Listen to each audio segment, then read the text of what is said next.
Hi guys. Okay, this is the second time I'm actually filming this, because the first time I went on and on gushing about this palette because I actually love it. It will come as a surprise because a lot of people, it's peeking through. A lot of people hate this palette. I hate it with a vengeance. Yeah, this is Eris again with another makeup review of the Anastasia Beverly Hills Subculture palette. I love it. Okay, I'm going to preface with I love it. It's now I've used it for the past 6 days, okay, non-stop. I even went to a makeup event and people were complimenting my eye makeup, and I just had to tell them it's the Subculture palette, the Subculture palette that you guys all hate. I love it. Sorry, I keep it in the box because I don't want to mess the palette up, and I'll show you after 6 days of use. This is what it looks like. Okay, I don't know, like I don't experience the fallout that the other YouTubers are experiencing. I think it's because I have a really light hand when I go into my makeup anyway. I do watercolor on the side, and I also draw a lot with a 0.1 pen. So that's influenced the way I put on makeup onto my eye, or makeup in general. I normally have a very light hand when doing things. That being said, I also realized that a lot of the people reviewing this palette actually have heavy creases in their eye. So there's really like that prominent crease into it. So your tendency is you take the brush and you poke it into your eye. I'm blessed with no crease, so I don't actually have to poke into my eye. I just swipe it on and that's about it.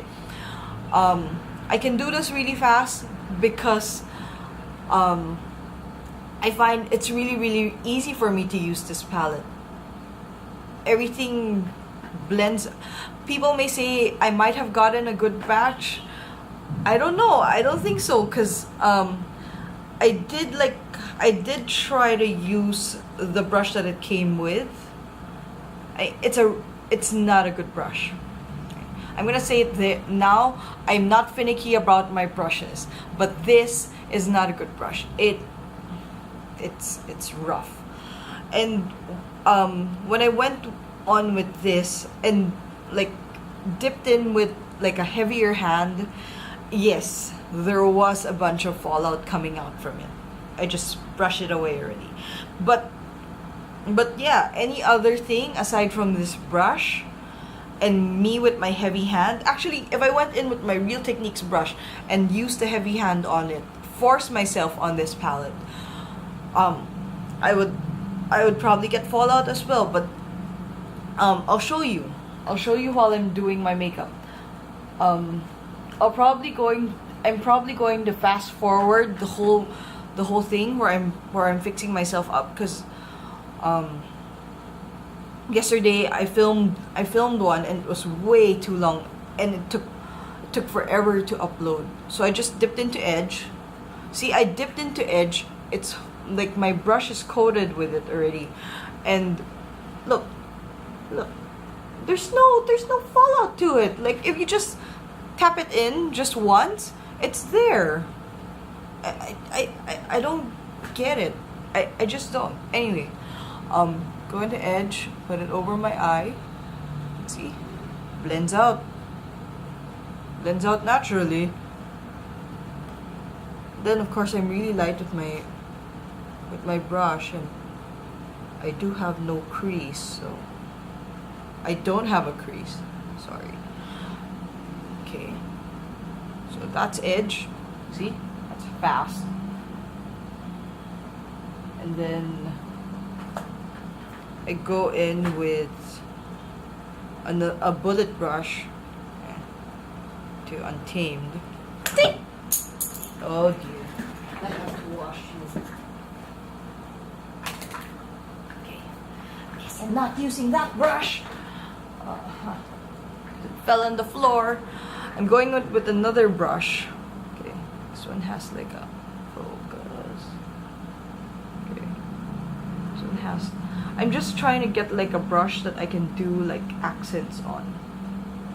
Why isn't it focusing? Okay. Okay.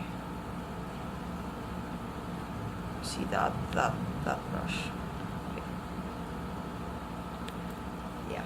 And my brushes all aren't like natural hair or anything. They're all synthetic. So I go into Untamed with this brush. Slight taps and look, slight taps. Barely any fallout.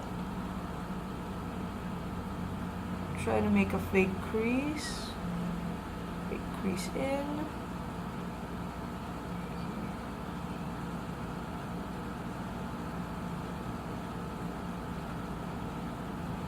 I sincerely love this palette. And it's because I love the colors.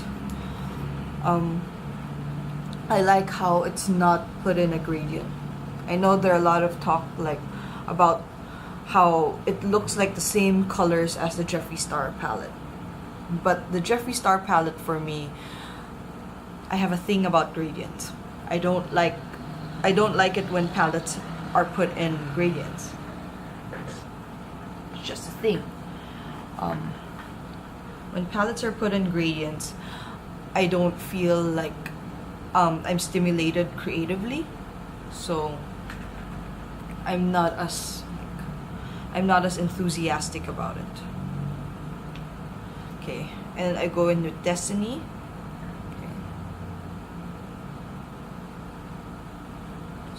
To make it look a little bit darker, but not too dark.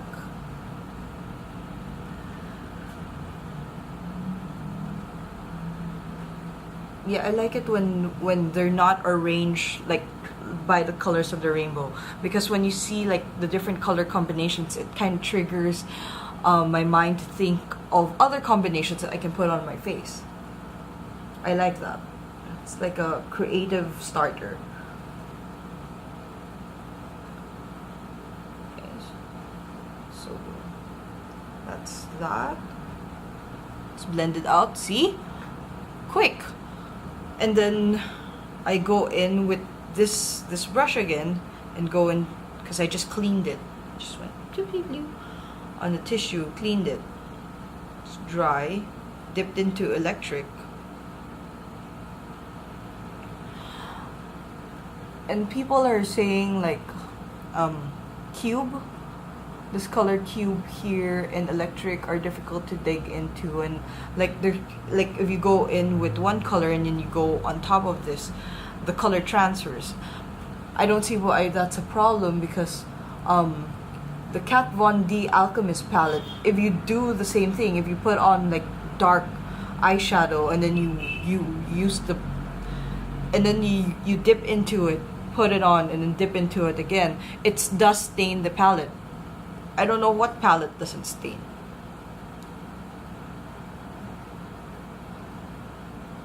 So that's electric on my eye. See? And it's on immediately. I don't know. This palette is super pigmented. I love it so much.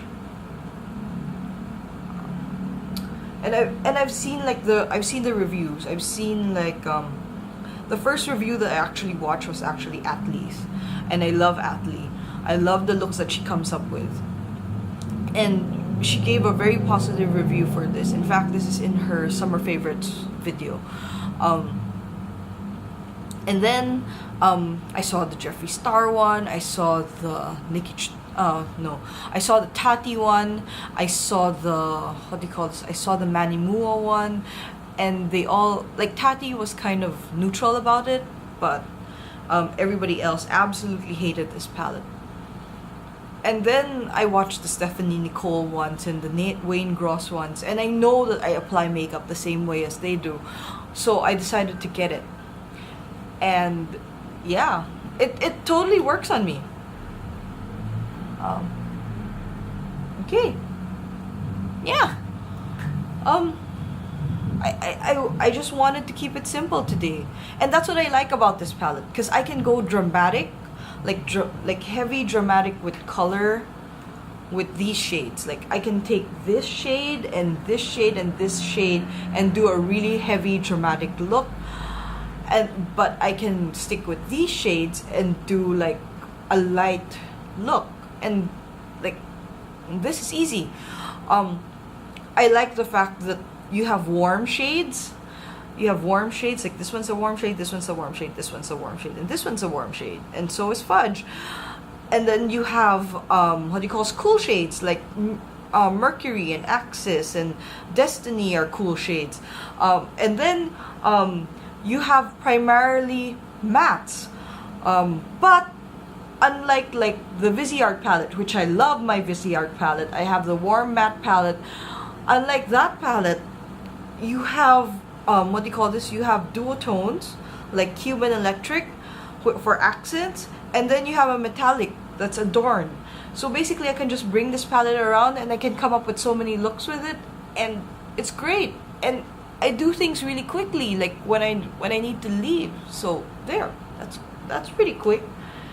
Let me go in with some eyeliner, and yeah, I'll be back. So yeah, I went in with some makeup, some of my Makeup Forever Aqua Eyes in purple, and then my usual Marjolica liquid liner, and then some roller lash from Benefit. But yes, that's my everyday look with the Subculture palette. Love this palette. It has everything I need. Also, it applies great with my style of application. I'm sorry if it doesn't work with your style of application, but if you like this review, please subscribe. I'll see you all later in the next episode. Bye. Thanks for watching.